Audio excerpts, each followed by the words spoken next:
Welcome back to another episode of Curling to the T with Trevor. In today's episode, I'm going to be covering some techniques for newer curlers. I'm going to be talking about the Solidarity Bonspiel that took place in August, and I'm also going to be talking about the MoPAC 25 and under Bonspiel that took place at Coyotes in Arizona. Let's get started.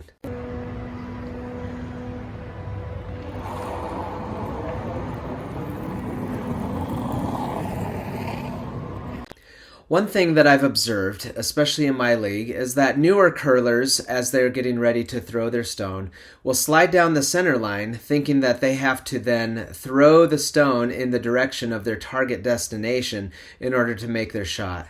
This isn't the case. What they need to do is line up their body. They need to line up their feet, their knees, hips, and shoulders and aim towards the skip's broom and then slide out and then get that perfect line of delivery in order to throw their shot.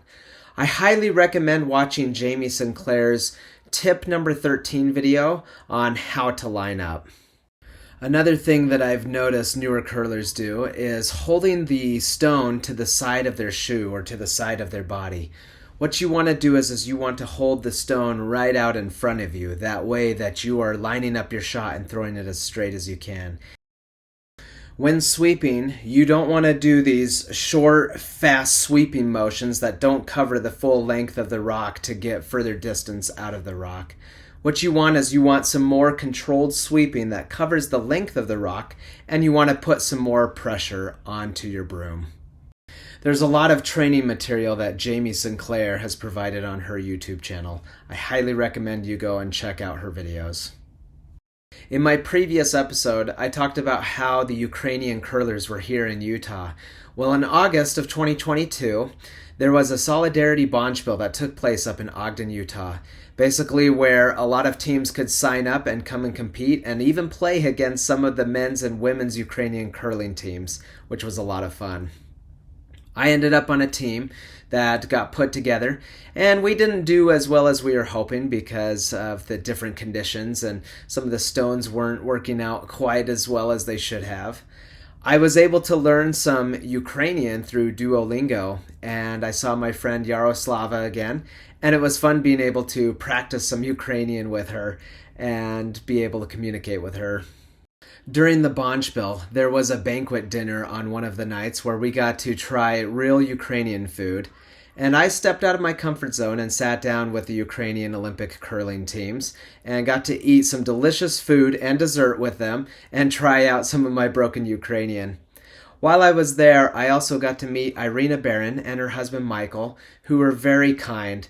They took very good care of the Ukrainian curlers and treated them like family, and I was really impressed by this and by their kindness and wanted to share that with you. In October of 2022, there was a MoPAC 25 and under Bonspiel that took place at Coyotes down in Arizona. Our club had put together two teams, and I was part of one of the teams, and it was fun being able to go down there, being able to meet some other curlers from the MoPAC region, and being able to compete with some of them. While I was there, I got to see some of the Hollywood curlers that I met at the Mile High Open Bonspiel this last summer, including Garnet Howell's. And Garnet Howell's team did very well, went to the final game. There was also another little activity called Hot Shots that I got to participate in, and it was fun being able to play against Garnet and some of the other curlers in the MoPAC region. The ice definitely felt more sensitive than it did in Denver, but it was a good experience overall because this was my second facility where I had played on dedicated ice. As we had put our team together from the Utah Olympic Oval, we initially had a team of 4, but one of our players wasn't able to make it. So we had a very unique and rare opportunity where we got to have Patrick McDonald, a 2-time Team USA Paralympic curler, join our team. And I was very thrilled about this because I was excited to be able to play with an Olympic curler and also be able to learn some things from him and try to improve my techniques and my game. Patrick was also kind enough to sign my broom, so when I came home I was excited to show my wife, who loves the Olympics. So thank you, Patrick. During our games, Patrick was able to assess and observe the way we were doing our shots and playing our game. And then in between games, Patrick would share with us what feedback he could to help us improve. I wanted to take full advantage of this because it's not very often you get to play with an Olympic curler and get this kind of feedback. There are some things that he shared with us that I made sure to take notes on that I'd like to share with you. One of the things that he shared was that your best friend is the ice maker, because the ice maker is the one who sets up and prepares the sheet, and if you're not very kind to your ice maker, well, then you may have a rougher game.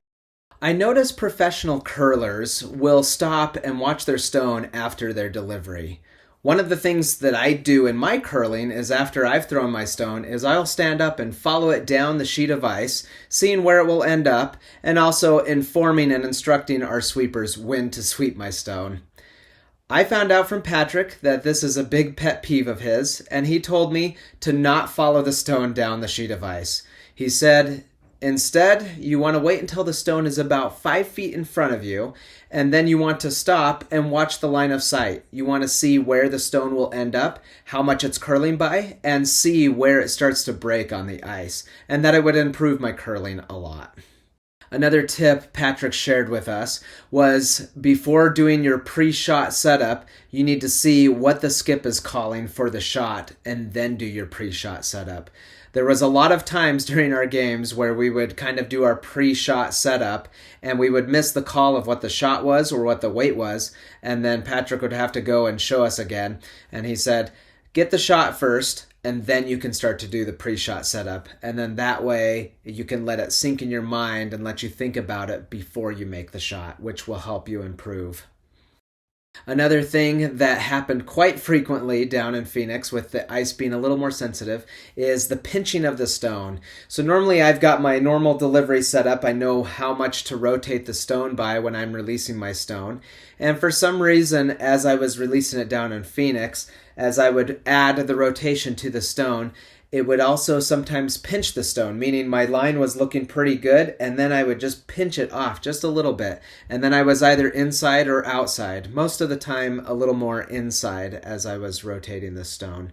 And this was also something that helped us out. One other tip that Patrick shared with us is if we are doing ice setup, to not use a stopwatch, but to learn how to hum a song instead to be consistent. He also shared with us that 40 to 42 seconds is ideal for pebbling. I was very excited about this unique and rare opportunity. I want to do everything I can to improve my curling so that I can be able to compete at a higher level. And I'm looking forward to being able to take these things that I've learned and be able to use them in my curling. There was another event that took place at the MoPAC 25 and under called Hot Shots, and basically it's a tough competition where you have different scenarios of either drawing around some stones into the house. Another scenario is raising a stone into the house, so you have to raise one stone into the house. And then the third scenario is you have to hit an opposition stone and then roll your stone into the house, preferably to the button. Ryan Olson and I were partnered up in this event, and we ended up doing really well. We ended up second place overall. Initially, we were in first place, but then once the second group signed up and competed, then we got in second place. But that's okay, because I felt like we played really well and made some really good shots, and it was pretty exciting to be able to represent the Utah Olympic Oval. I'd also like to congratulate Bri and Andie McDonald for winning the event. They beat us by 2 points. Ryan and I came in second, and then Garnett and Seema came in third place. That sums up this episode. I'm excited to share with you some of the things that I've been learning, the experiences I've had, the new habits that I'm trying to form to improve my curling and to become a better curler. I'm excited to share with you that MoPAC Men's Playdowns is coming up in January. There is a team that I'm part of that is formed at the Utah Olympic Oval that we are going to go and compete at this very competitive event. I'm very excited to see what kinds of things we're going to learn, and I'm going to share some of those things with you in my next episode. We'll see you then.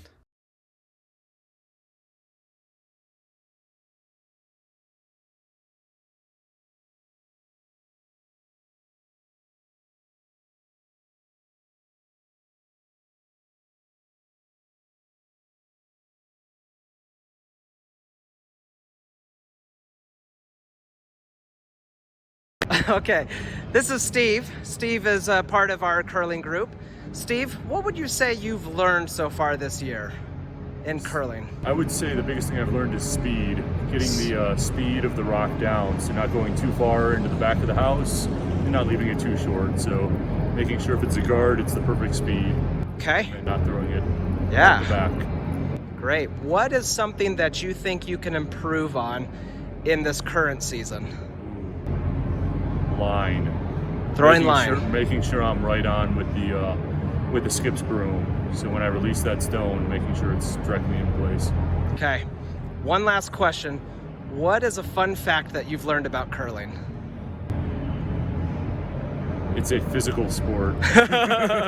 Perfect. Burn a lot of calories. Yes, absolutely do. Okay, thanks, Steve. Yep.